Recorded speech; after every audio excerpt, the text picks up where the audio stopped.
À 8 heures du matin, il s'en vient me voir. Il arrive au parloir. Je dis, qu'est-ce que tu fais ici? Avez-vous écouté les nouvelles? Je dis, non, je n'ai pas écouté les nouvelles ce matin. J'ai dit, qu'est-ce qui se passe? Le presbytère Saint-François d'Assise est à vendre. Bon, ben, j'ai dit, là, compte pas sur ça, là. Et tu peux toujours pas acheter un presbytère Saint-François d'Assise. Non, de me répondre, pas moi, mais vous. Fait que là, oh, je dis, tu as besoin d'argumenter pas mal pour qu'on arrive à ça. On les amène au monastère. Et là, on a vu des jeunes engagés dans leur foi. On a vu des jeunes là, qui étaient prêts à donner pour l'Église. Ça nous a vraiment marqué. On serait attendu peut-être plus facilement d'un investissement en éducation de la foi d'une communauté qui est en éducation. Alors que là, c'est une communauté hospitalière, puis c'est pas une œuvre auprès des malades, là, c'est une œuvre d'éducation de la foi auprès des jeunes.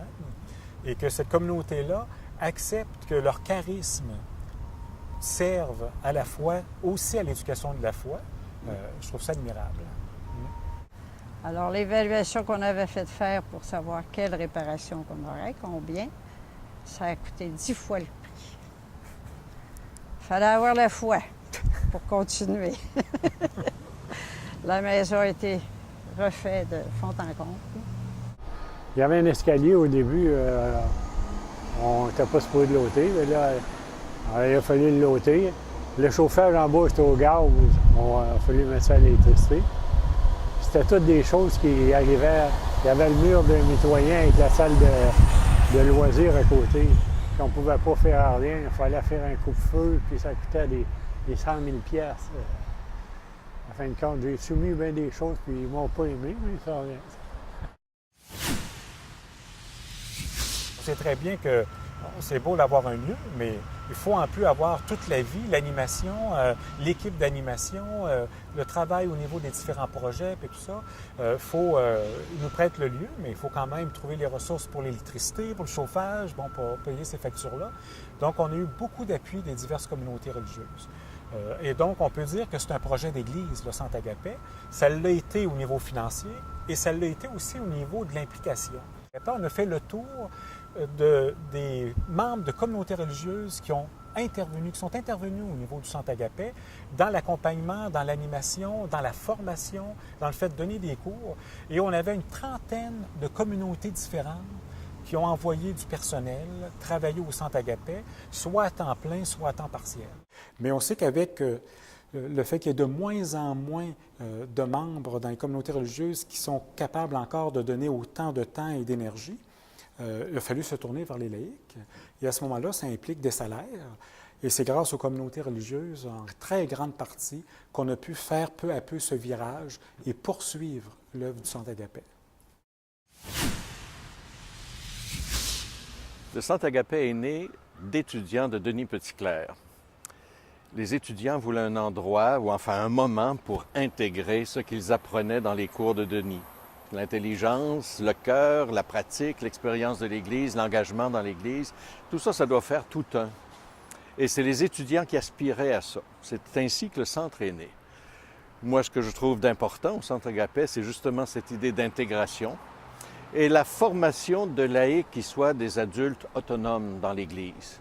Nous avons besoin de baptisés qui savent qui ils sont et qui sont capables d'aimer l'humanité. Il faut être capable d'aimer, et d'aimer à la manière de Dieu. C'est pour ça que ça s'appelle Agapet.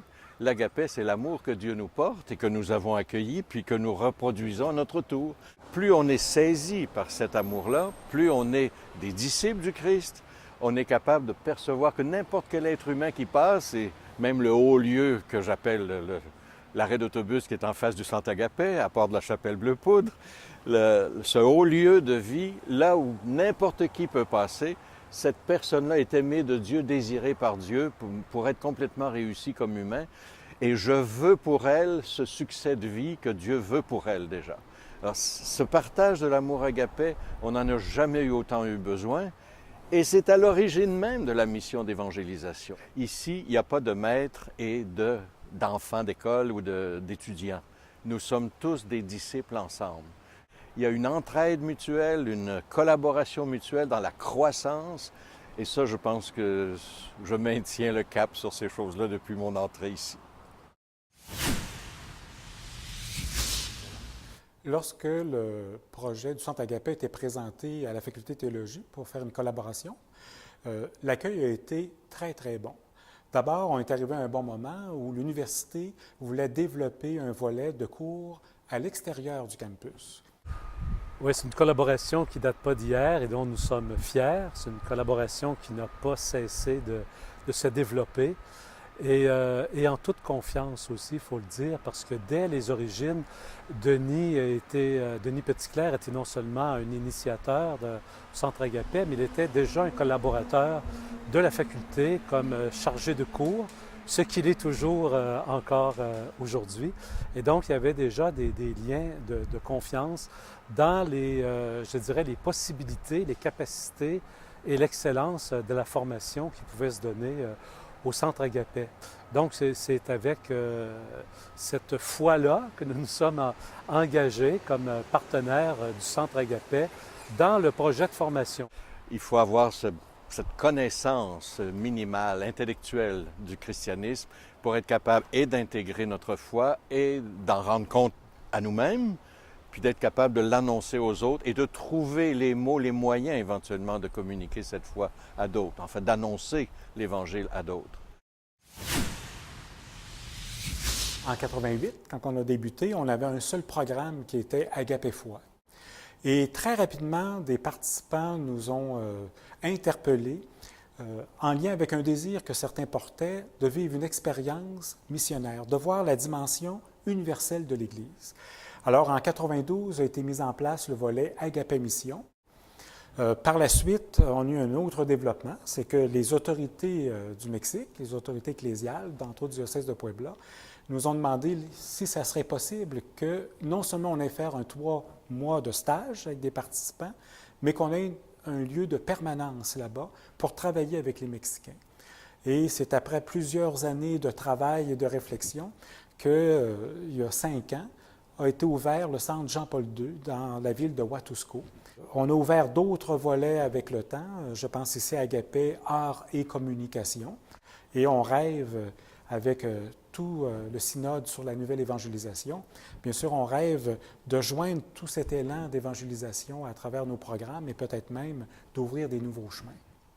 Et voici que pour la 25e année, il y a un nouveau volet qui est mis en place en collaboration avec le diocèse de Québec, un vrai partenariat avec la pastorale des vocations, qui est Agapé Vocation, où des jeunes vont venir faire une année de discernement face à un appel à la vie religieuse, vie sacerdotale, mieux discerner cet appel qu'ils semblent reconnaître dans leur vie, cet appel du Seigneur.